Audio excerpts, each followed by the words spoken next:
اعوذ باللہ من الشیطان الرجیم بسم اللہ الرحمن الرحیم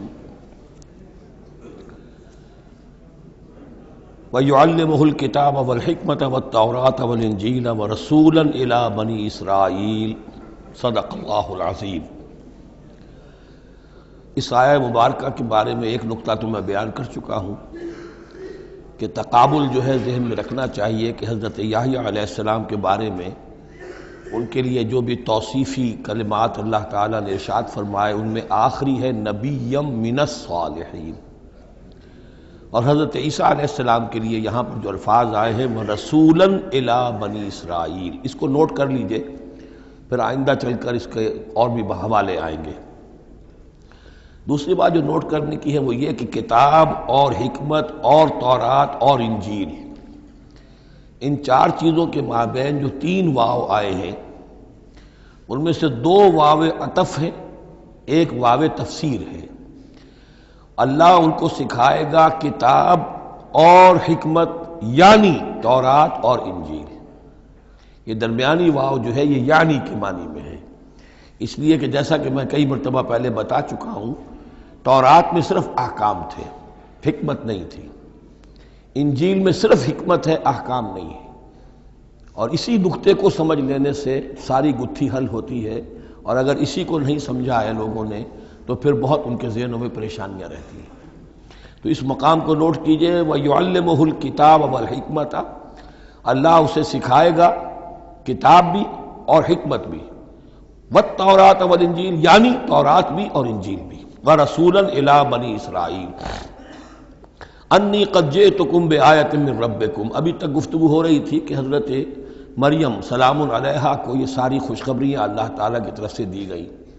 اب یوں سمجھئے، to cut a long story short, درمیان کا وقفہ، ان کی ولادت ہوئی، وہ پلے بڑھے، وہ ساری تاریخ بیچ میں سے حذف کر کے نقشہ کھینچا جا رہا ہے اب کہ حضرت مسیح علیہ السلام نے اب اپنی دعوت کا آغاز کر دیا ہے۔ انی قد جئتکم بآیۃ من ربکم، میں تمہارے پاس آیا ہوں تمہارے رب کی طرف سے نشانی لے کر۔ انی اخلق لکم من الطین کہیئۃ الطیر، کہ میں تمہارے سامنے یا تمہارے لیے بناتا ہوں گارے سے ایک پرندے کی شکل، فانفخ فیہ، پھر میں اس میں پھونک مارتا ہوں، فیکون طیرا باذن اللہ، تو وہ بن جاتا ہے اڑتا ہوا پرندہ اللہ کے حکم سے۔ یہاں آپ نوٹ کرتے جائیے گا، ہر معجزے کے بعد باذن اللہ باذن اللہ باذن اللہ، یعنی یہ میرا کوئی دعویٰ نہیں ہے، میرا کوئی کمال نہیں ہے، یہ جو کچھ ہے وہ اللہ کے حکم سے ہے۔ وَأُبْرِئُ الْأَكْمَحَ وَالْأَبْرَصَ وَأُحْيِي الْمَوْتَىٰ بِإِذْنِ اللَّهِ، اور میں شفا دے دیتا ہوں مادرزاد اندھے کو بھی اور کوڑھی کو بھی، اور میں مردہ کو زندہ کر دیتا ہوں بِإِذْنِ اللَّهِ، اللہ کے حکم سے۔ وَأُنَبِّئُكُم بِمَا تَأْكُلُونَ وَمَا تَدَّخِرُونَ فِي بُيُوتِكُمْ، اور میں تمہیں یہ بھی بتا سکتا ہوں کہ تم کیا کھاتے ہو اور کیا چیزیں تم نے اپنے گھروں میں ذخیرہ کر رکھی ہیں۔ ان فی ذلک لآیۃ لکم، اس میں تمام چیزوں میں تمہارے لیے نشانی ہے، ان کنتم مؤمنین، اگر تم ایمان والے ہو یا ایمان لانا چاہو، یعنی یہ کہ اپنی رسالت کے صداقت اور حقانیت کے دلیل کے طور پر یہ معجزات پیش فرمائے۔ وَمُصَدِّقًا لِمَا بَيْنَ يَدَيَّ مِنَ التَّوْرَاةِ، اور میں تصدیق کرتے ہوئے آیا ہوں اس کی کہ جو میرے سامنے موجود ہے تورات میں سے۔ وَلِأُحِلَّ لَكُمْ بَعْضَ الَّذِي حُرِّمَ عَلَيْكُمْ، اور تاکہ میں کچھ حلال قرار دوں تم پر وہ چیزیں جو تم پر حرام کر دی گئی ہیں۔ یہ اصل میں اشارہ ہے سبت کے حکم کے بارے میں، کہ جیسے ہمارے ہاں بھی بعض جو مذہبی مزاج کے لوگ ہوتے ہیں ان میں پھر بڑی سختی پیدا ہو جاتی ہے، غلو کرتے چلے جاتے ہیں دین کے احکام میں۔ تو سبت کے حکم میں یہودیوں نے اس حد تک غلو کر لیا تھا کہ کسی مریض کو دعا کرنا اس کے لیے کہ اللہ اس کو شفا دے دے، یہ بھی نہیں کرنا، کچھ نہیں کرنا، کوئی کام، گویا کہ یہ بھی دنیا کا کام ہے۔ لہذا اس کی ایک انتہا تک وہ پہنچ گئے تھے جن کو آ کے حضرت مسیح علیہ السلام نے پھر اس کی وضاحت کی کہ یہ چیز کے اس کی تقاضوں میں شامل نہیں ہے۔ وَجِئْتُكُم بِآیَةٍ مِّن رَبِّكُمْ، اور میں تمہارے پاس لے کر آیا ہوں نشانی تمہارے رب کی طرف سے، فَاتَّقُوا اللَّهَ وَأَطِیعُونِ، پس اللہ کا تقوی اختیار کرو اور میری اطاعت کرو۔ ان اللہ ربی وربکم فاعبدوہ، یقیناً اللہ ہی میرا بھی رب ہے اور تمہارا بھی رب ہے، پس اسی کی بندگی کرو۔ ھذا صراط مستقیم، یہی سیدھا راستہ ہے۔ آپ کو یہی الفاظ ملیں گے سورہ مریم میں انشاءاللہ۔ فلما احس عیسیٰ منہم الکفر، اب پھر دیکھیے وہی درمیانی وقفوں کو چھوڑتے ہوئے یہ دعوت میں کتنا عرصہ لگا، کئی سال کے بعد اب مخالفت ہوئی، اور مخالفت ہوئی ان کے علماء کی طرف سے۔ یہود کے جو علماء تھے شدید ترین مخالفت انہوں نے کی، ان کی مسندوں کو خطرہ ہو گیا، ان کی چودراہٹیں جو ہے وہ خطرے میں پڑ گئی، تو انہوں نے مخالفت کی۔ اور اس وقت تک ظاہر بات ہے کہ یہودیوں پر ان کے علماء کا جو ہے اثر و رسوخ بہت زیادہ تھا۔ فلما احس عیسیٰ منہم الکفر، جب عیسیٰ نے محسوس کیا ان سے کفر کی شدت کہ اب یہ مخالفت پر تل گئے ہیں، قال من انصاری الی اللہ، تو انہوں نے ایک پکار لگائی، ایک ندا دی، ایک دعوت عام دی، کون ہے جو میرے مددگار ہے اللہ کی راہ میں؟ یعنی اب جو کشاکش ہونے والی ہے، جو تصادم ہونے والا ہے، اس میں ایک حزب اللہ بنے گی اور ایک حزب الشیطان ہوگا، کون ہے جو میرا مددگار ہو الی اللہ، اللہ کے کام میں۔ یہی اصل اساس ہے دین میں کام کرنے کے لیے کہ اسی بنیاد پر کوئی شخص اٹھے کہ میں دین کا یہ کام کرنا چاہتا ہوں، کون ہے جو میرا ساتھ دے۔ یہ ایک بالکل طبعی طریقہ ہوتا ہے جماعت سازی کا، ایک داعی اور داعی پر اعتماد کرنے والے، داعی سے اتفاق کرنے والے لوگ اس کے ساتھی بن جاتے ہیں۔ ساتھی اس کے ذاتی اعتبار سے نہیں ہوتے، اس کی حکومت قائم کرنے کے لیے نہیں، اللہ کی حکومت قائم کرنے کے لیے، اس کی سرداری کے لیے نہیں، اللہ تعالیٰ کے دین کے غلبے کے لیے۔ قال الحواریون نحن انصار اللہ، کہا حواریین نے کہ ہم ہیں اللہ کے مددگار۔ حواری جو ہے اصل میں اس کے معنی ہے دھوبی، جو کپڑے کو دھو کر صاف کر دیتا ہے۔ یہ لفظ پھر آگے بڑھا ہے اپنے کردار کو صاف کرنا، اپنے اخلاق کو صاف کرنا، لیکن چونکہ حضرت مسیح علیہ السلام کی بہت سی جو تبلیغ تھی وہ گلیلی جھیل کے کناروں پر ہوتی تھی۔ اب وہاں ظاہر بات ہے جھیل جو ہے بڑی تھی، وہ سمندر کی طرح ہے، جھیل نہیں ہے، بہت بڑی جھیل ہے، تو وہاں وہ کبھی دھوبی ہوتے تھے، ان میں تبلیغ کرتے تھے، کہیں مچھیرے ہوتے تھے مچھلیاں پکڑنے والے، جا کے انہیں تبلیغ کرتے تھے کہ اے مچھلیوں کے پکڑنے والوں، مچھلیوں کا شکار کرنے والوں، آؤ کہ میں تمہیں انسانوں کا شکار کرنا سکھاؤں۔ اور ان دھوبیوں میں تبلیغ کی ہے، تو ان میں سے کچھ لوگ جو ہیں انہوں نے اپنے آپ کو پیش کر دیا۔ قال الحواریون نحن انصار اللہ آمنا باللہ، ہم ایمان لائے اللہ پر، واشہد بأننا مسلمون، تو آپ بھی اب گواہ رہیے گا کہ ہم اللہ کے فرما بردار ہیں۔ ربنا آمنا بما انزلت، اے رب ہمارے ہم ایمان لے آئے اس پر جو تو نے نازل فرمایا، واتبعنا الرسول، اور ہم اتباع کر رہے ہیں تیرے رسول کی، فاکتبنا مع الشاہدین، تو اے پروردگار ہمارا نام گواہوں میں لکھ لے۔ یہ گواہ یہی ہے کہ جو لفظ اختیار کیا گیا ہے اب عیسائیوں کے خاص فرقے کی طرف سے، یہواز وٹنسز، یہوا کا لفظ جو ہے وہ عبرانی میں خدا کے لیے ہے، خدا کے گواہ، یعنی وہی بات کہ جو قرآن مجید میں آئی ہے وَكَذَلِكَ جَعَلْنَاكُمْ أُمَّةً وَسَطًا لِتَكُونُوا شُهَدَاءَ عَلَى النَّاسِ وَيَكُونَ الرَّسُولُ عَلَيْكُمْ شَهِيدًا، تو اللہ ہمیں اپنے گواہوں میں ہمارا نام لکھ لے، یہواز وٹنسز۔ فاکتبنا مع الشاہدین، مراد یہ نہیں ہے کہ یہ یہواز وٹنسز وہ لوگ ہیں، میں نے صرف وہ لفظ کی مناسبت کہ انہوں نے یہ لفظ کیوں اختیار کیا ہے، تو یہ لفظ قدیم ہے، اسلامی حکمت اور اسلام کی مصطلحات جو ہیں ان میں اس کی ایک حیثیت ہے۔ وَمَكَرُوا وَمَكَرَ اللَّهُ، اب انہوں نے بھی چالیں چلی اور اللہ نے بھی چال چلی۔ وہ جو ان کے فریسی بیٹھے ہوئے تھے، علماء بیٹھے ہوئے تھے، وہ چالیں چل رہے تھے کسی طرح اس کو پکڑوائیں، کسی طرح، اس لیے کہ وہاں جو حکومت تھی وہ یہودیوں کی نہیں تھی، اگرچہ یہودی ایک بادشاہ تھا، پپٹ کنگ، جیسے کنگ فاروق ہوتے تھے مصر کے اندر، اصل حکومت انگریزوں کی تھی لیکن کنگ فاروق بیٹھے ہوئے ہیں، اسی طرح کا وہ پپٹ کنگ تھا کہ جو یہودیوں میں سے تھا، اصل حکومت تھی رومیوں کی، اور رومی گورنر پائلیٹس پونٹس وہ وہاں پر موجود تھا، اور اس طرح کی کوئی کیپٹل پنشمنٹ جو ہے وہ یہودی خود نہیں دے سکتے تھے جب تک کہ وہ جو اصل گورنر ہے اس کی طرف سے اس کا حکم صادر نہ کیا جائے، لیکن ان کی مذہبی عدالتیں تھیں، اس میں بیٹھ کر یہ ان کے مفتی، ان کے فریسی، ان کے علماء بیٹھ کے فیصلے کرتے تھے، اور اگر وہ فیصلہ دے دیتے تھے تو ان فیصلوں کی ایگزیکیوشن جو ہے وہ پھر رومن گورنمنٹ کے تھرو، اور وہ ہوتی تھی اس کی جو تنفیذ جو ہے وہ پائلیٹس پونٹس کے ذریعے سے، لہذا ان کے ہاتھ بندھے ہوئے تھے۔ اب کسی طریقے سے پھنسوائیں اس کو، سوال الٹے سیدھے کرنے، ایسے سوال کرنے کہ وہ جواب دیں تو اس میں بغاوت کی بو آ جائے، تو کہیں دیکھو یہ رومیو یہ تمہارا باغی ہے، اس طرح کی وہ چالیں چل رہے تھے۔ وَمَكَرُوا وَمَكَرَ اللَّهُ، اللہ کی اپنی چال تھی۔ اب اللہ کی چال کیا تھی، اب اس کی تفصیل قرآن میں نہیں ہے، یعنی یہ کہ ان کے حواریین میں سے ہی ایک نے دھوکہ دیا اور حضرت مسیح علیہ السلام کو گرفتار کروایا۔ اب اس کے بعد اللہ تعالیٰ نے جو کچھ انجیل برنباس میں ہے، قرآن میں نہیں ہے، حدیث میں نہیں ہے، ہمارے اولین جو مفسرین ہیں ان کے ہاں بھی نہیں ہے، لیکن یہ انجیل برنباس، ایونجیلیم برنابے، جو پوپ کی لائبریری سے برآمد ہوئی ہے، اس کے اندر یہ تفصیل ہے کہ جس حواری نے آپ کو غداری کر کے پکڑوایا تھا، گرفتار کروایا تھا، اس کی شکل حضرت مسیح کی بدل دی اللہ نے، اور وہ پکڑا گیا، سولی وہ چڑھا ہے، اور حضرت مسیح پر وہ ہاتھ ڈال ہی نہیں سکے، بلکہ جس باغ میں آپ روپوش تھے، جیسے ایک کوٹھڑی سی بنی ہوئی تھی جس میں کوئی آلات وغیرہ رکھ دیتے ہیں، اس باغ میں وہ روپوش تھے اور اس کوٹھڑی میں عبادت کر رہے تھے، باقی جو ان کے حواری ہیں 12 وہ باہر تھے۔ اس وقت وہ سٹک گیا، ایک شخص وہاں سے چپکے سے گیا کہ اب میں پکڑواؤں گا، اور جا کر جو ہے وہ سپاہیوں کو لے آیا، رات کے وقت قندیلیں لے کر آئے، انہوں نے کہا میں اندر جاؤں گا، جسے میں کہوں اے ہمارے استاد بس پکڑ لینا وہی مسیح ہے، اس لیے کہ رومیوں کو کیا پتا تھا وہ مسیح کون ہے، وہ تو یہودی ہے، لہذا جیسے ہمارے ہاں پولیس والوں کو کیا پتا ہے وہ آئے ہیں، آئیڈینٹیفائی کون کرے گا، تو اس نے کہا کہ میں کہوں گا اے میرے آقا میرے استاد بس پکڑ لینا۔ اب یہ جب اندر داخل ہوا تو جیسے ہی کمرے میں داخل ہوا، اس کوٹھڑی میں اس کی چھت پھٹی، 4 فرشتے نازل ہوئے، حضرت مسیح کو لے کر وہ چلے گئے، اور اس شخص کی شکل جو ہے وہ بدل دی گئی حضرت مسیح والی۔ اب یہ گھبرا کر باہر نکلا تو دوسرے حواریین جو تھے انہوں نے کہا اے ہمارے استاد، اور ادھر سے وہ سپاہی جو ہیں داخل ہو گئے، انہوں نے اسی کو قابو کیا، سولی وہ چڑھا ہے اصل میں، حضرت مسیح نہیں۔ لیکن یہ ساری تفاصیل جو ہیں یہ قرآن میں بھی نہیں ہے، حدیث میں بھی نہیں ہے۔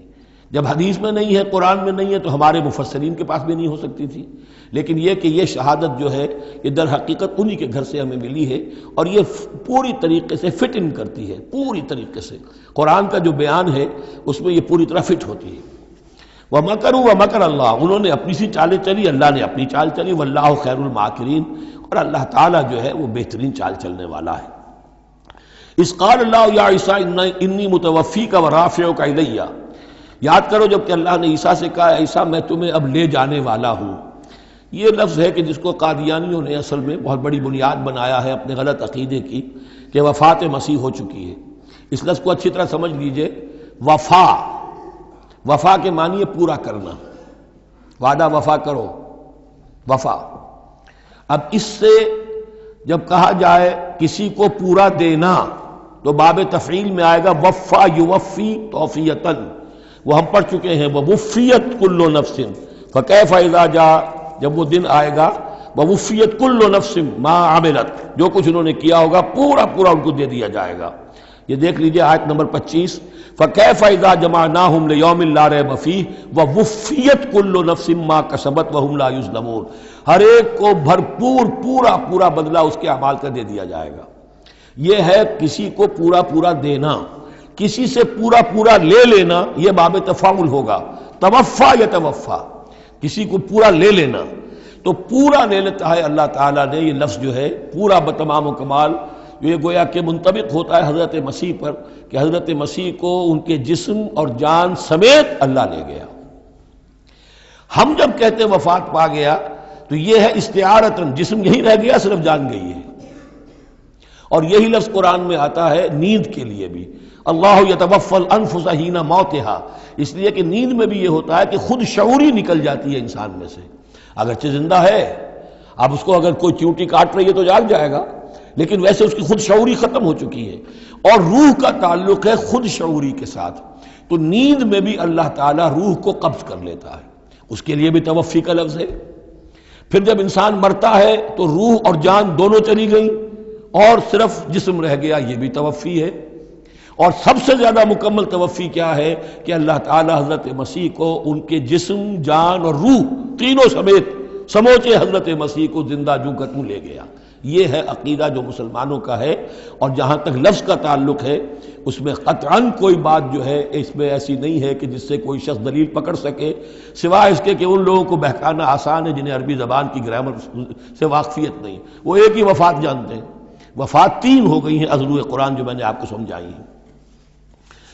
اِذْ قَالَ اللَّهُ يَا عِيسَىٰ إِنِّي مُتَوَفِّيكَ، میں تمہیں لے جاؤں گا، وَرَافِعُكَ إِلَيَّ، اور تمہیں اپنی طرف اٹھا لوں گا، وَمُطَهِّرُكَ مِنَ الَّذِينَ كَفَرُوا، اور تمہیں پاک کر دوں گا ان لوگوں سے جنہوں نے تمہارے ساتھ کفر کیا ہے، وَجَاعِلُ الَّذِينَ اتَّبَعُوكَ فَوْقَ الَّذِينَ كَفَرُوا إِلَىٰ يَوْمِ الْقِيَامَةِ، اور جو لوگ بھی تیری پیروی کریں گے انہیں بھی ہمیشہ ہمیش کے لیے قیامت تک ان کے اوپر رکھوں گا کہ جنہوں نے کفر کیا ہے تیرے ساتھ، جو تیرا انکار کر رہے ہیں یہودی، اس کے بعد سے جو پسے ہیں آج تک پس رہے ہیں۔ حضرت مسیح سن 30 میں اٹھا لیے گئے یا 33 میں، اور اس کے بعد سے آپ کو معلوم ہے کہ مسلسل سن 70 عیسوی میں ہیکل سلیمانی ختم ہوا، 1,20,000 یا 1,33,000 یہودی ایک دن میں ٹائٹس نے قتل کیے یروشلم میں، حضرت مسیح کے رفع سماوی کے 40 برس بعد۔ ان کا ہیکل سلیمانی بھی وہ جو ہے وہ ختم کر دیا گیا، اب اس کی ایک دیوار ہے، میں بتا چکا ہوں 1927-28 برس ہو گئے ہیں کہ ان کا کعبہ گرا پڑا ہے۔ 1917 سے پہلے تک، بلکہ یوں سمجھیے پہلے 500 برس تک تو ان کا داخلہ بھی ممنوع تھا۔ یہ تو حضرت عمر کے ہاتھوں جب فتح ہوا ہے، یہ ڈائسپورا کا ان کا پیریڈ کہلاتا ہے۔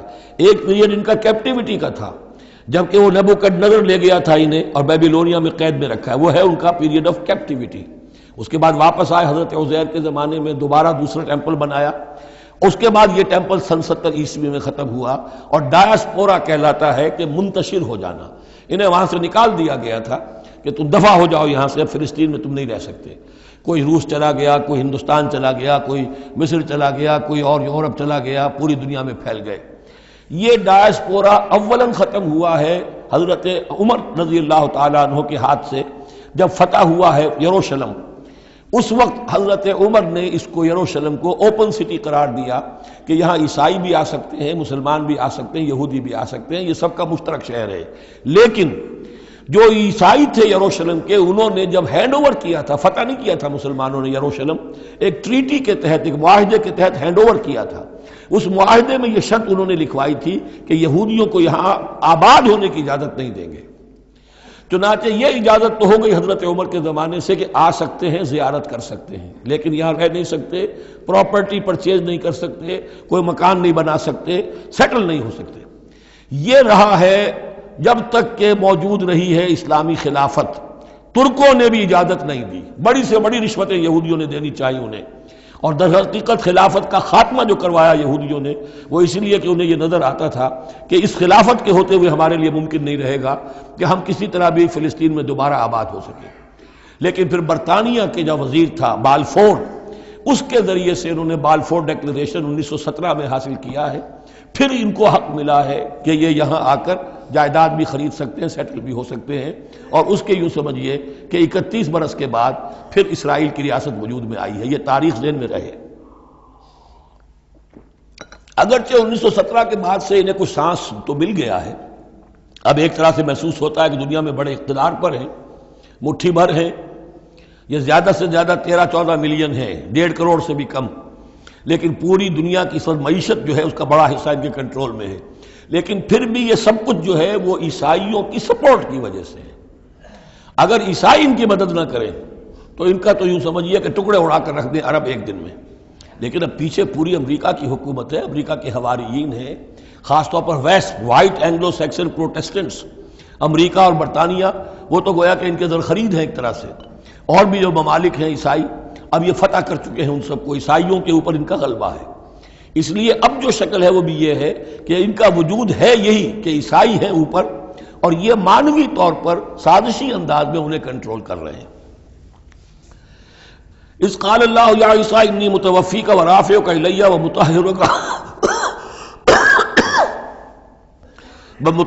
من الذین کفروا وجاعل الذین اتبعوک فوق الذین کفروا الی یوم القیامہ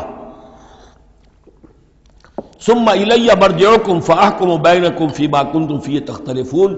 پھر تم سب جو ہے تمہارا لوٹنا میری ہی طرف ہے، اور پھر میں تمہیں بتا دوں گا اور فیصلہ کر دوں گا تمہارے مابین ان باتوں میں جن میں تم اختلاف کر رہے تھے۔ فَأَمَّا الَّذِينَ كَفَرُوا فَأُعَذِّبُهُمْ عَذَابًا شَدِيدًا فِي الدُّنْيَا وَالْآخِرَةِ، تو وہ لوگ کہ جو کفر کی روش اختیار کریں گے میں انہیں عذاب دوں گا، بہت سخت عذاب، دنیا میں بھی اور آخرت میں بھی۔ وَمَا لَهُم مِّن نَّاصِرِينَ، اور نہیں ہوں گے ان کے لیے کوئی مددگار۔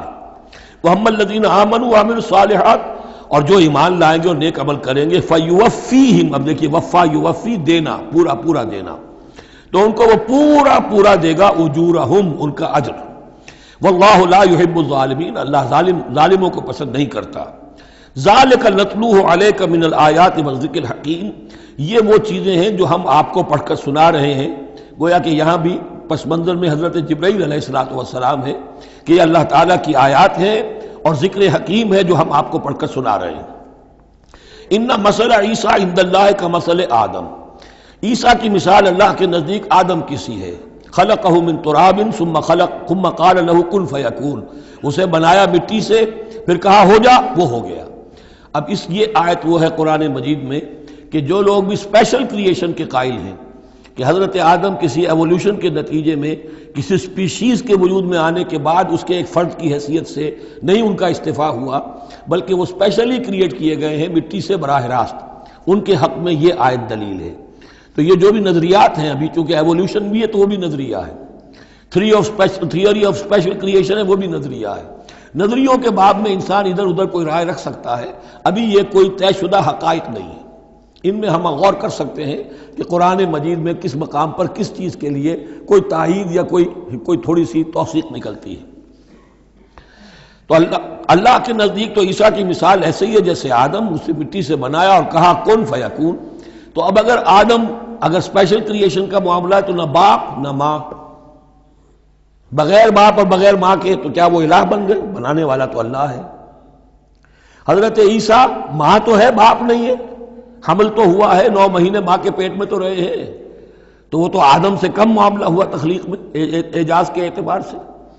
اور حضرت اس سے کم تر ذرا دیکھ لو تو بوڑھے پھونس حضرت زکریا اور بوڑھی پھونس ان کی اہلیہ جو ساری عمر بیوہ رہیں، جو وہ رہیں بانج رہیں، اور ان کو اللہ نے اولاد دے دی۔ تو یہ سارے جو ہیں معجزات ہیں، اللہ کا اختیار ہے جو چاہے کرے، اس سے کسی کی الوہیت کی دلیل نہیں نکلتی۔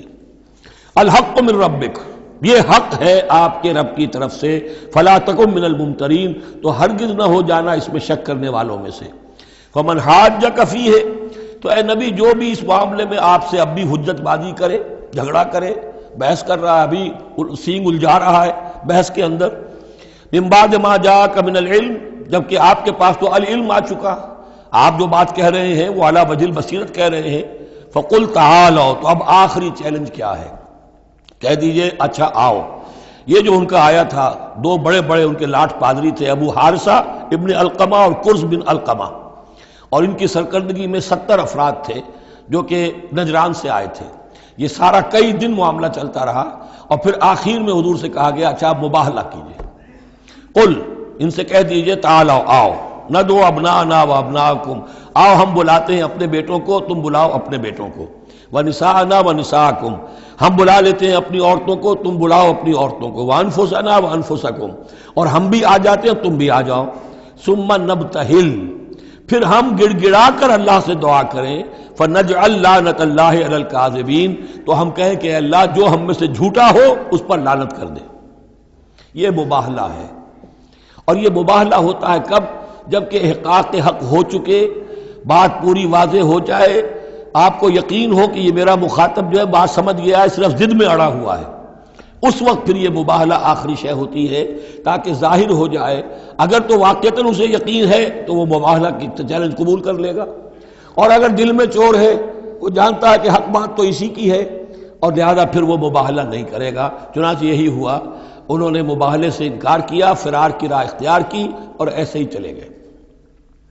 فمن حاجک فیہ من بعد ما جاءک من العلم فقل تعالوا ندعو ابناءنا وابناءکم ونساءنا ونساءکم وانفسنا وانفسکم ثم نبتہل فنجعل لعنت اللہ علی الکاذبین ان ھذا لہو القصص الحق، یہ ہے صاف صاف جو بھی سرگزشت ہے صحیح اور حق، وہ یہ ہے، وما من الہ الا اللہ، اور نہیں ہے کوئی معبود اللہ کے سوا، وَإِنَّ اللَّهَ لَهُوَ الْعَزِيزُ الْحَكِيمُ، اور یقیناً اللہ تعالیٰ ہی ہے زبردست اور کمال حکمت والا۔ یہاں اب دوسرا حصہ ختم ہو گیا، یہ 31 آیات ہیں، 32 اور 31 مل کر یہ 63 آیت پر۔ فَإِن تَوَلَّوْا، پھر اگر وہ پیٹھ موڑ لیں، فَإِنَّ اللَّهَ عَلِيمٌ بِالْمُفْسِدِينَ، یہاں آ کر 63 آیات ہوئی، پھر اگر وہ پیٹھ موڑ لیں تو اللہ تعالیٰ خوب جانتا ہے مفسدوں کو کہ یہ ماننے والے نہیں ہیں، لہذا وہ پورا قافلہ واپس چلا گیا۔ اب یہ جو تیسرا حصہ نصف اول کا آ رہا ہے، یہ پھر انہی 4 رکوعوں کے بہت مشابہ ہے کہ جو سورہ بقرہ میں آیت ہے 15ویں سے لے کر 18ویں سے لے کر اور 20ویں رکوع تک، 15ویں سے لے کر 18ویں رکوع تک، جس میں تحویل قبلہ، حضرت ابراہیم کا ذکر، کعبے کا ذکر، پھر اہل کتاب کو دعوت، وہ کیفیت آپ کو یہاں ملے گی۔ قل یا اہل الکتاب تعالوا الی کلمۃ سواء بیننا وبینکم، اے نبی کہیے اے اہل کتاب، اب یہاں جمع کر لیا گیا یہود اور نصارہ دونوں کو۔ وہاں گفتگو زیادہ تر یا بنی اسرائیل تھی، ابھی تک حضرت عیسیٰ کا معاملہ تھا، وہ گویا کہ نصرانیوں سے بات تھی، اب ہے اہل کتاب، دونوں کے دونوں۔ قل یا اہل الکتاب تعالوا الی کلمۃ سواء بیننا وبینکم، کہیے کہ اے کتاب والو آؤ ایک ایسی بات کی طرف جو ہمارے اور تمہارے مابین بالکل برابر ہے، متفق علیہ ہے۔ وہ کیا ہے؟ اللہ نعبد الا اللہ، اللہ کے سوا کسی کی بندگی نہ کرے، ولا نشرک بہ شیئا، اس کے ساتھ کسی چیز کو شریک نہ ٹھہرائیں، ولا یتخذ بعضنا بعضا اربابا من دون اللہ، اور ہم میں سے کوئی ایک دوسرے کو اللہ کے ساتھ رب نہ بنا لے۔ اس سے مراد کیا ہے؟ جیسے کہ پوپ کو انہوں نے رب بنا لیا، کہ پوپ کو اختیار ہے جس چیز کو چاہے حلال قرار دے دے، جس چیز کو چاہے حرام قرار دیتے، یہ گویا کہ ان کو اس کو پوپ کو بھی رب مان لینا ہے۔ چنانچہ یہ واقعہ ہے کہ مشہور جو سخی تھے حاتم طائی، ان کے بیٹے عدی ابن حاتم رضی اللہ تعالی عنہ، وہ ایمان لائے، عیسائی تھے پہلے، تو انہوں نے ایک مرتبہ حضور سے کہا کہ یہ قرآن یہ کہتا ہے کہ ہم نے اللہ کے سوا کسی اور کو رب بنا لیا، تو یہ بات کچھ سمجھ میں نہیں آئی، ہم نے تو کسی کو رب نہیں بنایا۔ تو حضور نے فرمایا کیا یہ صحیح نہیں ہے کہ تمہارے جو پادری کہہ دیں، جو پوپ کہہ دیں کہ یہ حق ہے، یہ صحیح ہے، یہ جائز ہے، اس کو تم جائز مان لیتے ہو، جس کو وہ کہہ دیں حرام ہے حرام مان لیتے ہو، کہ جی ایسا تو ہے۔ تو یہ حق جو ہے یہ صرف اللہ کا ہے، اور جو اس حق کو اختیار کرتا ہے وہ گویا رب ہونے کا دعویٰ کرتا ہے۔ اب یہ ساری قانون سازی جو شریعت کے خلاف کی جا رہی ہے، یہ خدائی کا دعویٰ ہے جو لوگ کر رہے ہیں بیٹھے ہوئے، اور ان ہاؤسز میں پہنچنے کے لیے جو بےتاب ہوتے ہیں اور جس کے لیے کروڑوں روپیہ خرچ کرتے ہیں، جہاں جا کر یا تو پہلے طے ہو جائے، یہاں کوئی قانون سازی کتاب و سنت کے منافی نہیں ہو سکتی، پھر جائیے، پھر وہاں پر جا کر قانون سازی کتاب و سنت کے دائرے کے اندر کیجیے۔ لیکن جہاں یہ نہیں ہے تو وہ جو فرمایا یہاں پر نوٹ کر لیجئے، تعالوا الی کلمۃ سواء بیننا وبینکم الا نعبد الا اللہ ولا نشرک بہ شیئا ولا یتخذ بعضنا بعضا اربابا من دون اللہ فإن تولوا، پھر اگر وہ منہ موڑ لیں، فقولوا، اے مسلمانوں تم کہو، فقولوا اشہدوا بأننا مسلمون، اچھا بھائی آپ لوگ گواہ رہے ہم تو مسلمان ہیں، ہم نے تو اللہ کی اطاعت قبول کر لی، ہم ان تینوں باتوں پر قائم رہیں گے، آپ کو اگر پسند نہیں ہے تو آپ کی مرضی۔ یا اہل الکتاب، اے کتاب والو، لم تحاجون فی ابراہیم، تم ابراہیم کے بارے میں کیوں جھگڑتے ہو؟ وما انزلت التوراۃ والانجیل الا من بعدہ، حالانکہ تم بھی مانتے ہو کہ تورات بھی ان کے بعد نازل ہوئی، انجیل بھی بعد میں نازل ہوئی، یہودیت بعد کی پیداوار ہے اور نصرانیت بھی بعد کی پیداوار ہے۔ تو ما کان ابراہیم یہودیا ولا نصرانیا ولکن کان حنیفا مسلما، وہ تو مسلمان تھے، وہ تو اللہ کے فرما بردار تھے، یہودی یا نصرانی تو نہیں تھے۔ افلا تعقلون، تو کیا تم عقل سے کام نہیں لیتے؟ ہاں انتم ہؤلاء حاججتم فیما لکم بہ علم، دیکھو یہ تم لوگ اب تک جو بھی باتیں کرتے رہے ہو، تم نے مباحثہ کیا ہے، وہ ان چیزوں کے بارے میں بھی ہے جس کا تمہیں کچھ علم ہے۔ فلم تحاجون فیما لیس لکم بہ علم، ایسی چیزوں کے بارے میں حجت بازی کیوں کرتے ہو جن کے لیے تمہارے پاس کوئی دلیل ہی نہیں، کوئی بنیاد نہیں، کوئی علم نہیں؟ ابراہیم کو کیا قرار دو گے، نصرانی یا یہودی؟ واللہ یعلم وانتم لا تعلمون، اللہ جانتا ہے تم نہیں جانتے۔ ما کان ابراہیم یہودیا ولا نصرانیا، اچھی طرح تمہیں بھی معلوم ہے ابراہیم نہ یہودی تھے نہ نصرانی تھے، ولکن کان حنیفا مسلما، وہ تو اللہ کے فرما بردار تھے بالکل یکسو ہو کر۔ وما کان من المشرکین، اور نہ ہی وہ مشرکوں میں سے تھے۔ گویا کہ تین طبقات جو موجود تھے عرب میں اس وقت، یا مشرکین عرب تھے، وہ بھی اپنے آپ کو منسوب کرتے تھے، وہ تو چونکہ نسل تو حضرت اسماعیل کی ہے تو وہ بھی کہتے تھے ہمارے رشتہ ابراہیم سے ہے، یہودی بھی نصرانی بھی، لیکن فرمایا ابراہیم جو ہے وہ نہ یہودی تھے نہ نصرانی تھے نہ مشرک تھے۔ ان اولی الناس بابراہیم الذین اتبعوہ، یقیناً ابراہیم سے سب سے زیادہ قربت رکھنے والے لوگ تو وہ ہیں جو ان کی پیروی کرتے ہیں، اور وہ کون ہے؟ وہذا النبی، یہ نبی محمد صلی اللہ علیہ وسلم، والذین آمنوا، اور وہ کہ جو ان پر ایمان لائے، واللہ ولی المومنین، اور اللہ ان مومنوں کا ساتھی ہے، مددگار ہے، پشت پناہ ہے، حمایتی ہے۔ وَدَّتْ طَائِفَةٌ مِّنْ أَهْلِ الْكِتَابِ لَوْ يُضِلُّونَكُمْ وَمَا يُضِلُّونَ إِلَّا أَنفُسَهُمْ وَمَا يَشْعُرُونَ۔ اہل کتاب کا ایک گروہ جو ہے تلا ہوا ہے، اس پر آرزو مند ہے کہ اے مسلمانوں تمہیں کسی طریقے سے گمراہ کر دیں۔ لَوْ يُضِلُّونَكُمْ وَمَا يُضِلُّونَ إِلَّا أَنفُسَهُمْ، وہ نہیں گمراہ کر سکیں گے مگر اپنے آپ کو۔ وَمَا يَشْعُرُونَ، انہیں اس کا شعور نہیں ہے۔ یا اہل الکتاب، دیکھیے کو انداز جو ہے بڑا ہی داعیانہ، جیسا کہ وہ جو 5واں رکوع تھا سورہ بقرہ کا، اس طرح کا انداز ہے یہاں۔ یا اہل الکتاب لما تکفرون بآیات اللہ وانتم تشہدون، اے کتاب والو، اے اہل کتاب، کیوں تم اللہ تعالیٰ کی آیات کا انکار کرتے ہو جبکہ تم اس کے قائل ہو، پہچان چکے ہو، دل میں جان چکے ہو۔ یا اہل الکتاب لما تلبسون الحق بالباطل وتکتمون الحق وانتم تعلمون، اے اہل کتاب کیوں تم حق کے اوپر باطل کا ملمہ چڑھاتے ہو، کیوں حق کو چھپاتے ہو جانتے بوجھتے۔ یہ بھی اس 5ویں رکوع میں آیت موجود تھی، وَلَا تَلْبِسُوا الْحَقَّ بِالْبَاطِلِ وَتَكْتُمُوا الْحَقَّ وَأَنْتُمْ تَعْلَمُونَ۔ وَقَالَتْ طَائِفَةٌ، اب ایک بڑی سازش کا ذکر ہو رہا ہے کہ جو انہوں نے کی تھی مسلمانوں کے خلاف اور محمد رسول اللہ کو ناکام بنانے کے لیے۔ اس سازش کا پس منظر کیا تھا کہ چونکہ صورتحال یہ آ چکی تھی دنیا کے سامنے کہ جو ایک مرتبہ دائرہ اسلام میں داخل ہو جاتا تھا، اب چاہے اسے مار دیں، اسے پیٹیں، اسے بھوکا رکھیں، اسے سزا دیں، جو بھی ٹارچر کریں، واپس نہیں آتا۔ تو دھاک بیٹھ گئی نا کہ اسلام کے اندر کوئی ایسی کشش ہے، اسلام کے اندر کوئی ایسی حقانیت ہے، کوئی ایسی مٹھاس ہے کہ ایک آدمی بڑی سے بڑی قربانی دینے کو تیار ہے، ایک دفعہ اسلام قبول کرنے کے بعد اسلام کو سے دستبردار ہونے کو تیار نہیں۔ یہ جو ساکھ بن گئی تھی، اس کو توڑنے کا ذریعہ سوچا انہوں نے کہ ایسا کرو، صبح کے وقت اعلان کرو کہ ہم ایمان لے آئے، سارا دن محمد کی صحبت میں رہو صلی اللہ علیہ وسلم، شام کو کہہ دو جی دیکھ لیا ہم نے، کچھ نہیں ہے یہاں، یہ دور کے ڈھول سہانے ہیں، ہم تو اپنے ہی کفر میں جا رہے ہیں، اپنے ہی راستے پہ جا رہے ہیں۔ اب اس سے یقیناً کچھ لوگ سمجھیں گے کہ انہوں نے سازش کی ہوگی، کچھ لوگ سمجھیں گے کہ بھائی بڑے متقی لوگ تھے، بڑے خشوع و خضوع کے ساتھ آئے تھے، بڑے اعلان کے ساتھ، شان کے ساتھ انہوں نے کلمہ کہا تھا اور ایمان قبول کیا تھا، پھر دیکھو سارے دن حضور کی محفل میں بیٹھے رہے ہیں، کچھ نہ کچھ تو دیکھا ہی ہوگا نا آخر، ایسے کیسے یہ لوگ چلے گئے۔ عام لوگوں کے دلوں میں وسوسہ اندازی جو ہے اس سے کرنا بہت آسان کام ہے۔ وہ سازش تھی جو بنائی، اور اسی کا اصل میں تعلق ہے قتل مرتد کی سزا۔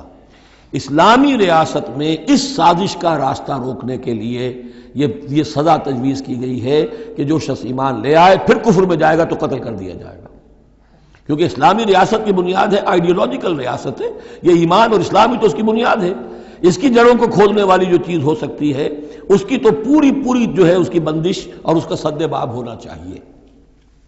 وقالت طائفة من اہل الکتاب آمنوا بالذی انزل علی الذین آمنوا وجہ النہار، اور اہل کتاب کے گروہ نے یہ طے کیا ایمان لاؤ اس چیز پر جو نازل کی گئی ہے ان اہل ایمان پر صبح کے وقت، دن چڑھے، وَاکْفُرُوا آخِرَهُ، اور کفر کر دو، اعلان کفر کر دو دن کے آخر میں، لعلہم یرجعون، شاید ان میں سے بھی کچھ لوٹ آئیں، اندر سے جا کے کچھ لوگوں کو تو گھسیٹ لائیں گے ہم کہ وہ جو ہے وہ بھی اسلام کو چھوڑ دیں، وہ مشتبہ ہو جائے معاملہ، ان پر وسوسہ پیدا ہو جائے۔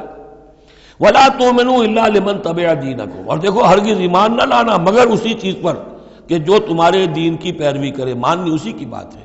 یعنی خطرہ بھی تھا کہ 4-6 اگر ہم جا کر حضور کے پاس اگر چند گھنٹے گزاریں گے تو کہیں ایسا نہ ہو کہ ہم میں سے کوئی واقعی پھر اس کا دل کھل جائے، طے کر کے گئے دیکھو ایمان نہیں لانا ہے ہم نے، وَلَا تُؤْمِنُوا إِلَّا لِمَنْ تَبِعَ دِينَكُمْ، اس پر ایمان نہیں لانا ہے ہم نے، لیکن صرف اعلان کرنا ایمان کا۔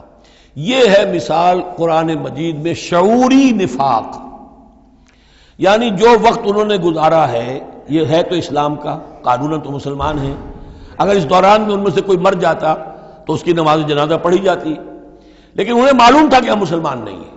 جبکہ ایک وہ غیر شعوری نفاق ہے کہ اندر ایمان ختم ہو چکا ہے لیکن انسان سمجھتا ہے میں تو مومن ہوں، حالانکہ اس کا کردار وہ جو ہے منافقانہ ہے، اس کا عمل منافقانہ ہے، اور اس کے اندر سے ایمان کی پونجی جو ہے جیسے کہ دیمک کسی کڑی کو کھا جائے تو شیطین کو چٹ کر چکی ہے دیمک، لیکن یہ کہ بہرحال اوپر ایک پردہ پڑا ہوا ہے، وہ ہے غیر شعوری نفاق اور یہ ہے شعوری نفاق۔ قل ان الہدی ھدی اللہ، اے نبی ان سے کہہ دیجئے دیکھو اصل ہدایت تو اللہ کی ہدایت ہے، ان یؤتی احد، اب یہاں پر پھر ان کا قول آ رہا ہے کہ دیکھو ایمان نہ لانا، ان یؤتی احد مثل ما اوتیتم، مبادا کسی کو وہ شے دے دی جائے جو تمہیں دی گئی تھی، یہ رسالت، یہ مذہبی پیشوائی، یہ تو ہماری میراث تھی. ہم اگر انہیں مان لیں گے تو وہ چیز ہم سے ان کو منتقل ہو جائے گی، لہذا ماننا تو نہیں ہے، لیکن یہ کہ ان کی بہرحال کسی طریقے سے ہوا اکھیڑنے کے لیے ہمیں یہ کام کرنا ہے. اور یحاجوکم عند ربکم، یا تمہارے خلاف حجت قائم کریں اللہ کے نزدیک. قل ان الفضل بید اللہ، کہہ دیجئے ان سے کہ فضل کل کا کل اللہ کے ہاتھ میں ہے. یؤتی ہے من یشاء، وہ جس کو چاہتا ہے دیتا ہے.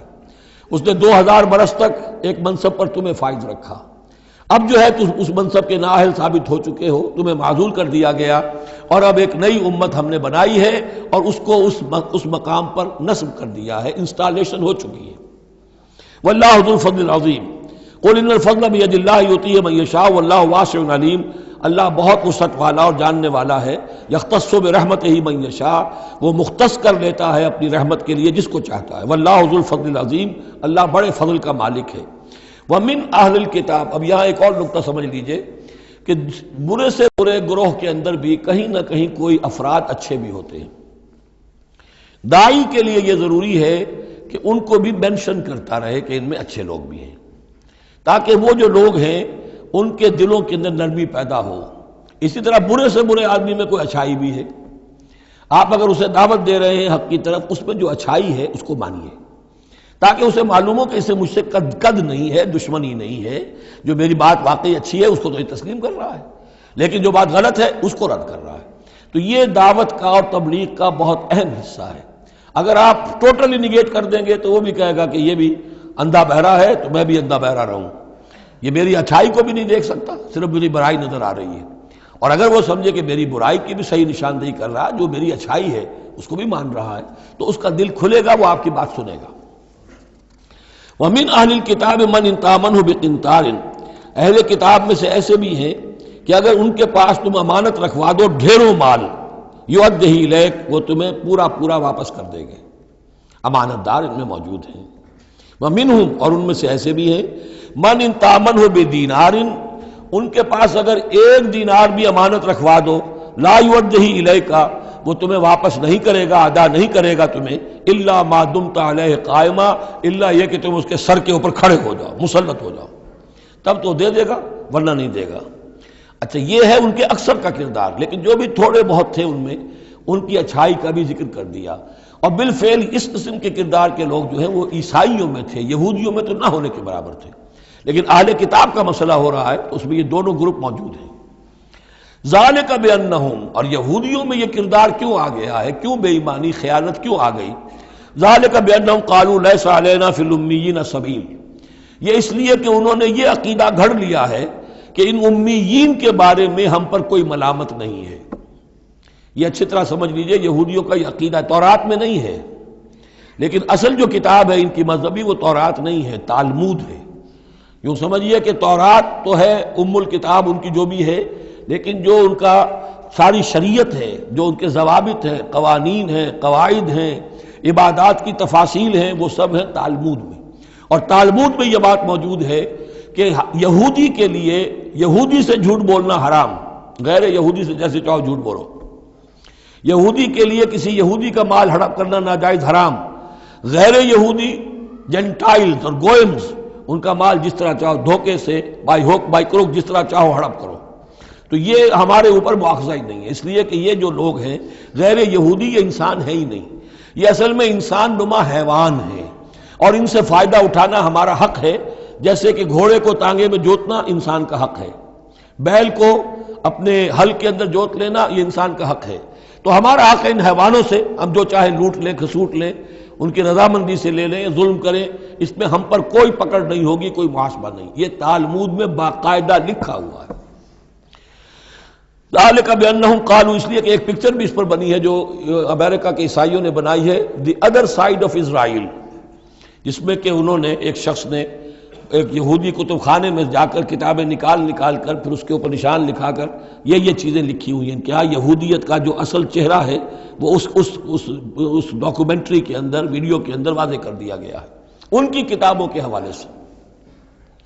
ذالک بانہم قالوا لیس علینا فی الامیین سبیل، یہ اس لیے ہے ان میں یہ خیانت اور بے ایمانی اور جھوٹ اور دغا کہ انہوں نے یہ عقیدہ گھڑ لیا ہے کہ غیر یہودی لوگوں کے بارے میں ہم سے کوئی پرسش ہی نہیں ہے، کوئی ہمارے اوپر کوئی ذمہ داری ہے ہی نہیں۔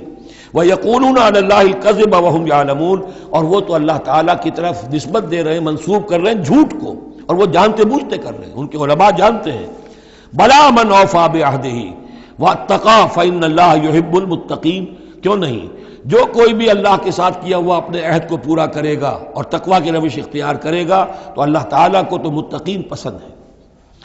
ان الذین یشترون بعہد اللہ وایمانہم ثمنا قلیلا، یقیناً وہ لوگ کہ جو اللہ تعالیٰ سے جو عہد انہوں نے کیا تھا اسے فروخت کرتے ہیں اور اپنی قسموں کو فروخت کرتے ہیں حقیر سی قیمت پر۔ جب دیکھتے ہیں کہ ہماری بات لوگ جو کچھ شک کر رہے ہیں، اچھا جی ہم خدا کی قسم کھا کر کہتے ہیں کہ ایسا ہے، اب یہ جھوٹی قسمیں۔ ثمنا قلیلا اولئک لا خلاق لهم فی الآخرہ، یہ وہ لوگ ہیں کہ جن کے لیے کوئی حصہ نہیں ہے آخرت میں۔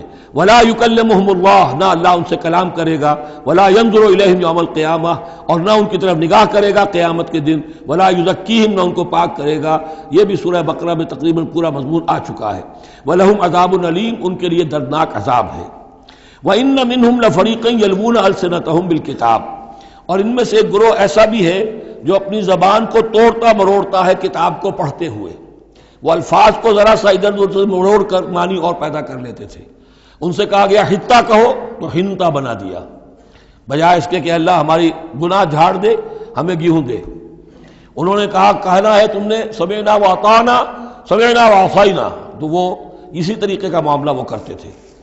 سب تورات کو پڑھتے ہوئے بھی جب دیکھا کہ جو سائل آیا ہے وہ فتویٰ مانگ رہا ہے، اس کی پسند کچھ اور ہے، تو الفاظ کو توڑ مروڑ کر پڑھ کر کہہ دیا کہ دیکھو یہ کتاب کے اندر موجود ہے۔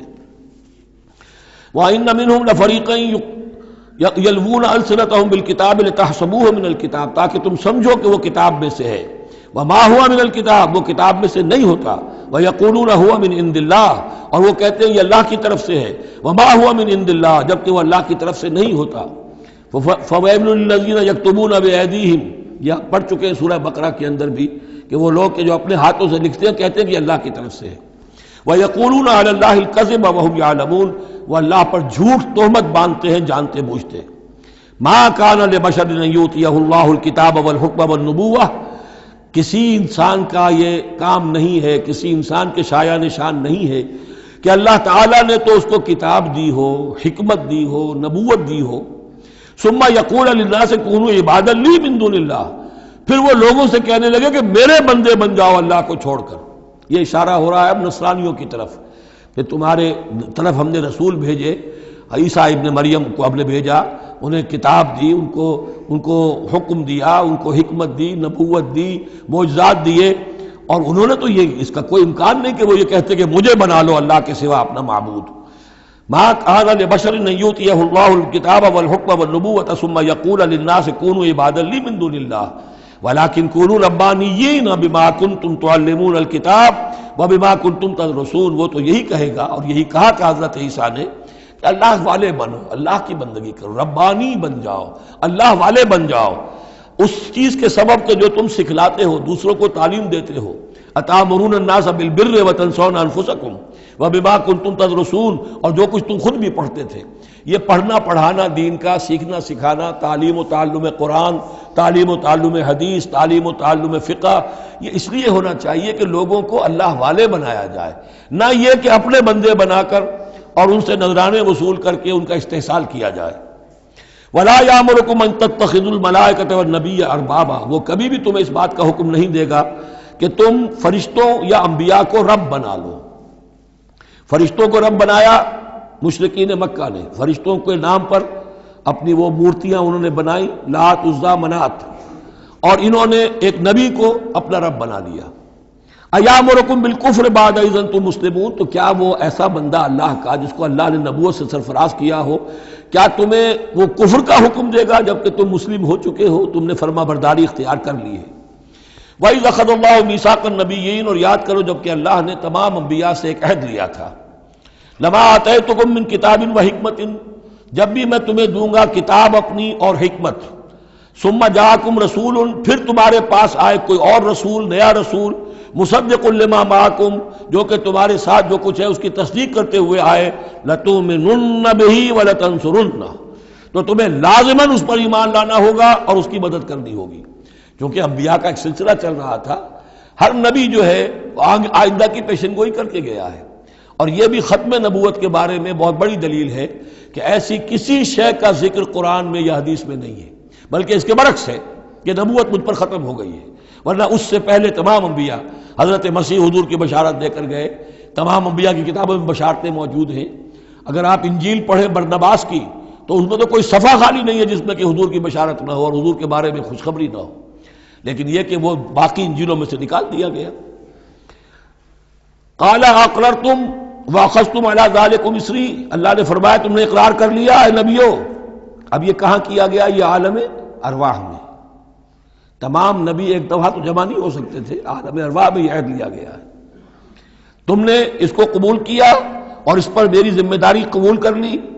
قالوا اقررنا، جیسے ہم سب کے سب کہہ کے آئے تھے الست بربکم قالوا بلا، ایسے ہی جنہیں نبوت سے سرفراز ہونا تھا ان کی ارواح سے یہ اضافی جو ہے عہد لیا کہ اگر میں تمہیں نبی بنا کر بھیجوں گا، تمہارے بعد جو نبی آئے گا پھر تمہیں اپنے لوگوں کو یہ کہہ کر جانا ہے کہ بعد میں آنے والے کی مدد کرنا اور اس کی نصرت کرنا، اس پر ایمان لانا۔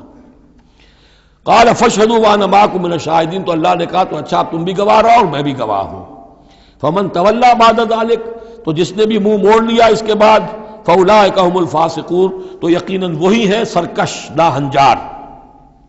افغیر دین اللہ یبغون، تو کیا یہ اللہ کے دین کے سوا کوئی اور دین چاہتے ہیں؟ وَلَهُ أَسْلَمَ مَنْ فِي السَّمَاوَاتِ وَالْأَرْضِ طَوْعًا وَكَرْهًا وَإِلَيْهِ يُرْجَعُونَ، جبکہ آسمانوں اور زمین میں جو کچھ ہے اللہ کے سامنے سر تسلیم خم کیے ہوئے ہے، چاہے خوشی سے اور چاہے مجبوراً، اور اسی کی طرف ان سب کو لوٹا دیا جائے گا۔ قُلْ آمَنَّا بِاللَّهِ، یہ دیکھیے 16ویں رکوع کی سورہ بقرہ کی آیات جو ہیں تقریباً تھوڑے سے لفظی فرق کے ساتھ، کہیے آمنا باللہ، ہم ایمان لائے اللہ پر، وما انزل علینا، جو نازل کیا گیا ہم پر، وما انزل علی ابراہیم و اسماعیل و اسحاق و یعقوب والاسباط، اور جو کچھ نازل کیا گیا ابراہیم پر، اسماعیل پر، اسحاق پر اور یعقوب پر اور ان کی اولاد پر، وما اوتی موسیٰ و عیسیٰ والنبیون من ربہم، جو بھی موسیٰ کو دیا گیا، عیسیٰ کو دیا گیا، تمام انبیاء کو دیا گیا ان کے رب کی طرف سے، لا نفرق بین احد منہم ونحن لہ مسلمون، ہم ان میں سے کسی ایک کے مابین بھی کوئی تفریق نہیں کرتے اور ہم تو اللہ کے فرما بردار ہیں۔ وَمَن يَبْتَغِ غَيْرَ الْإِسْلَامِ دِينًا فَلَن يُقْبَلَ مِنْهُ، جو کوئی اس اسلام کے سوا کوئی دین اختیار کرے گا اللہ اسے اس کی جانب سے قبول نہیں کرے گا۔ وَهُوَ فِي الْآخِرَةِ مِنَ الْخَاسِرِينَ، اور آخرت میں وہ پھر خسارے پانے والوں میں سے ہو کر رہے گا۔ کیف یہدی اللہ قوما کفروا بعد ایمانہم، کیسے ہدایت دے گا اللہ ان لوگوں کو جو ایمان کے بعد کافر ہو گئے۔ اس کا کیا مطلب ہے؟ یعنی ان کے دل ایمان لے آئے تھے، مان لیا تھا، حقیقت منکشف ہو گئی تھی، جیسے سورۃ النمل میں ہم پڑھیں گے وَجَحَدُوا بِهَا وَاسْتَيْقَنَتْهَا أَنفُسُهُمْ ظُلْمًا وَعُلُوًّا، انہوں نے انکار تو کیا لیکن ان کی جی نے، دل نے ان کے یقین کر لیا تھا کہ بات صحیح ہے۔ دل اقراری ہے، زبان انکاری ہے۔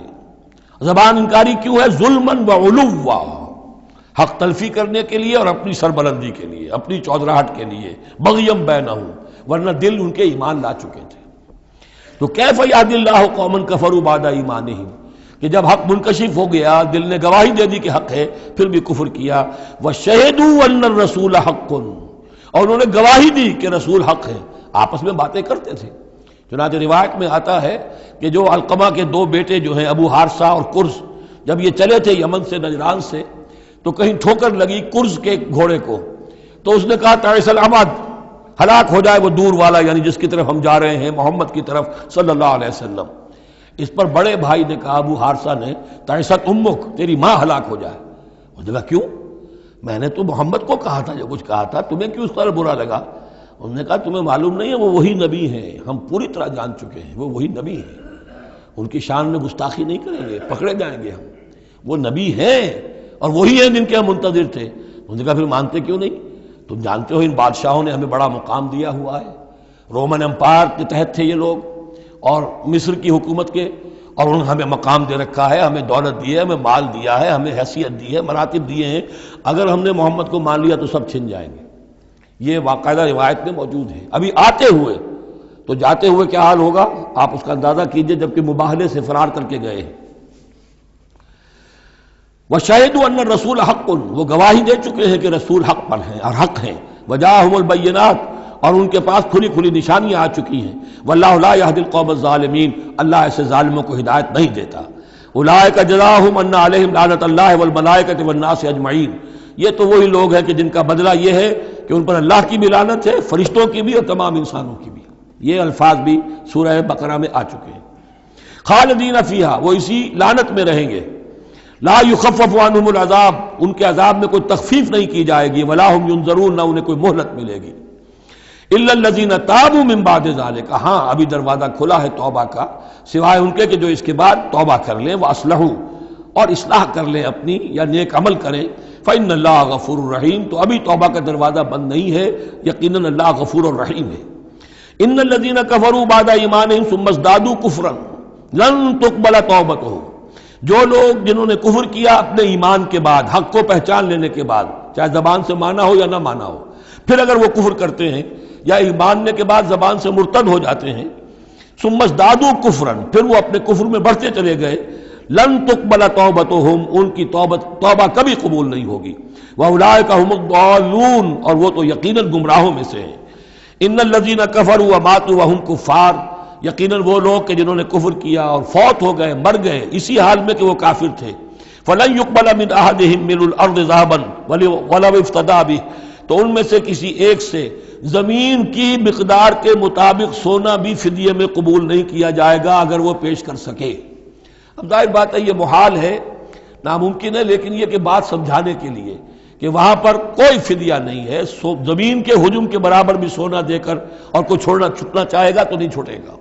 یہ وہی بات ہے، وَاتَّقُوا يَوْمًا لَا تَجْزِي نَفْسٌ عَن نَفْسٍ شَيْئًا وَلَا يُقْبَلُ مِنْهَا شَفَاعَةٌ وَلَا يُؤْخَذُ مِنْهَا عَدْلٌ، کوئی فدیہ نہیں لیا جائے گا، وَلَا هُمْ يُنصَرُونَ، نہ ان کی مدد ہوگی۔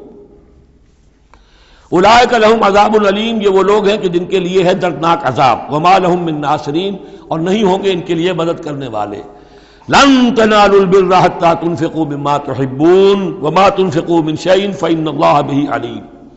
اس آیت کا حوالہ میں دے چکا ہوں آیا بر کے ضمن میں کہ یہ جو نیکی ہے، مظاہر نیکی میں سے، عملی نیکی میں سب سے بڑی، سب سے پہلی، سب سے مقدم انسانی ہمدردی، اور انسانی ہمدردی میں اپنا مال خرچ کر سکنا، اور مال بھی وہ کہ جو محبوب ہو، ردی ہو، دل سے اتر گیا ہو، بوسیدہ ہو گیا ہو، وہ کسی کو دے کر اور سمجھا جائے کہ حاتم طائی کی قبر پر لات مار دی میں نے، تو وہ حماقت ہے اپنی جگہ پر۔ لن تنالوا البر حتى تنفقوا مما تحبون، تم ہرگز نہیں پہنچ سکو گے نیکی کے مقام کو جب تک کہ خرچ نہ کرو اس میں سے جو تمہیں پسند ہے۔ وما تنفقوا من شيء فإن الله به عليم، اور جو کچھ بھی تم خرچ کرو گے اللہ کو اس کا علم ہے۔ كل طعام كان حلا لبني اسرائيل الا ما حرم اسرائيل على نفسه من قبل ان تنزل التوراة، یہ بھی ایک جھگڑا تھا، یہودی کرتے تھے کہ ان کی شریعت میں اونٹ کا گوشت حرام تھا، حضور نے آ کر جو حرام چیزوں کا اعلان کیا اس میں اونٹ کا گوشت حرام نہیں ہے۔ ان کا اگر شریعت یہ وہی ہے، اگر شریعت موسوی ہے تو یہ تغیر کیسے ہو گیا؟ اس کی حقیقت بتائی ہے کہ تورات کے نزول سے قبل حضرت یعقوب علیہ السلام کو ذاتی جیسے بات ہوتی ہے کہ شاید ناپسند ہے، انہوں نے اونٹ کا گوشت اپنے اوپر حرام کر لیا تھا، جیسے حضور نے اپنی دو ازواج مطہرات کی دلجوئی کے لیے بعض چیزیں جو حلال تھیں ان کی قسم کھا لی، یا ایھا النبی لما تحرم ما احل اللہ لک تبتغی مرضات ازواجک، یہ چیز ان کے ہاں روایت کے طور پر چلی آ رہی تھی، تو اللہ نے فرمایا لاؤ تورات اور دکھاؤ کہاں لکھا ہوا۔ تورات کے نزول سے پہلے یہ شکل حضرت یعقوب علیہ السلام کی تھی، اس کی تم پیروی کر رہے ہو۔ تو کھانے پینے کی وہ چیزیں جو اسلام نے حلال کی ہیں، کل الطعام کان حلا لبنی اسرائیل، وہ بنی اسرائیل کے لیے بھی حلال تھی، الا ما حرم اسرائیل علی نفسہ، سوائے ان چیزوں کے کہ جنہیں حرام ٹھہرا لیا تھا اسرائیل، اسرائیل سے مراد حضرت یعقوب اللہ کے بندے عبداللہ، علی نفسہ ہی، اپنی جان پر، من قبل ان تنزل التوراۃ، اس سے پہلے کہ تورات نازل ہو، اس لیے کہ یہ تو 300-400-500 سال کا فصل ہے حضرت یعقوب میں اور نزول تورات میں۔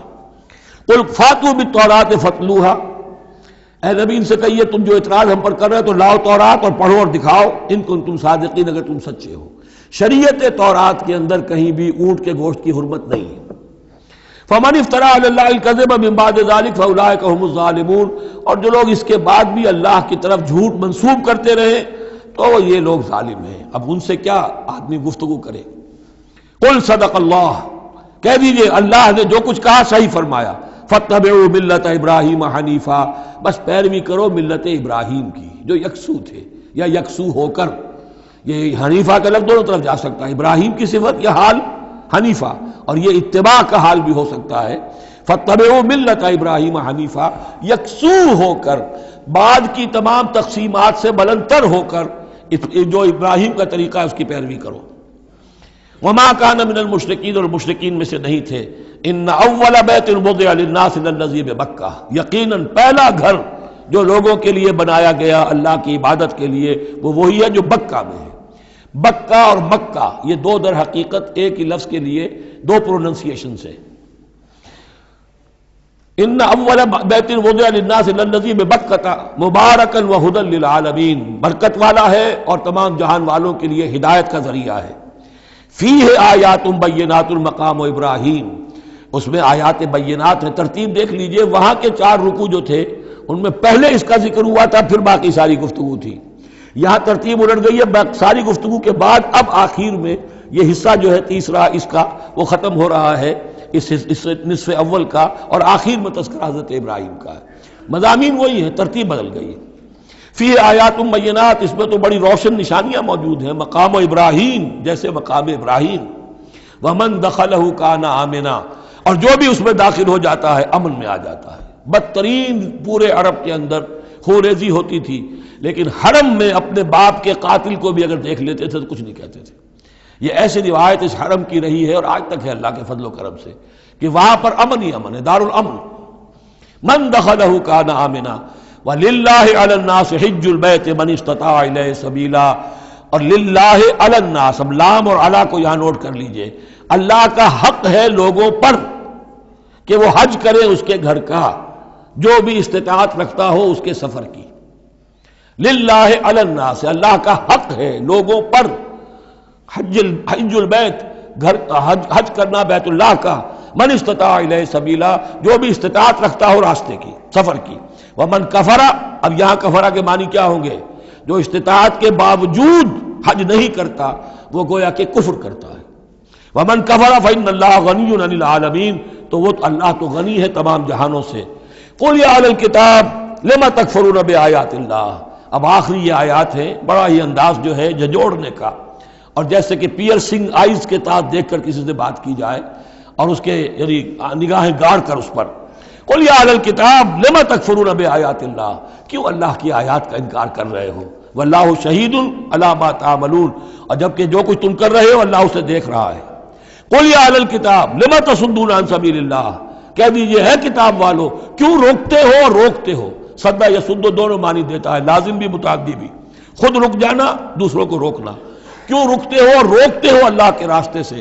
من آمنا، جو ایمان لے آتا ہے، تبغونہا عوجا، تم اس کے لیے ٹیڑھ تلاش کرتے ہو، سازشیں کرتے ہو کہ صبح کو ایمان لاؤ اور شام کو کافر ہو جاؤ، تاکہ یہ ایمان والے جو ہیں ان کے دل میں بھی وسوسے اور دغدغے پیدا ہو جائیں۔ من آمن تبغونہا عوجا، تم چاہتے ہو کہ وہ بھی کج راستہ اختیار کر لے، وانتم شہداء، اور تم خود جانتے ہو جو کچھ کر رہے ہو۔ وما اللہ بغافل عما تعملون، اور اللہ غافل نہیں اس سے جو تم کر رہے ہو۔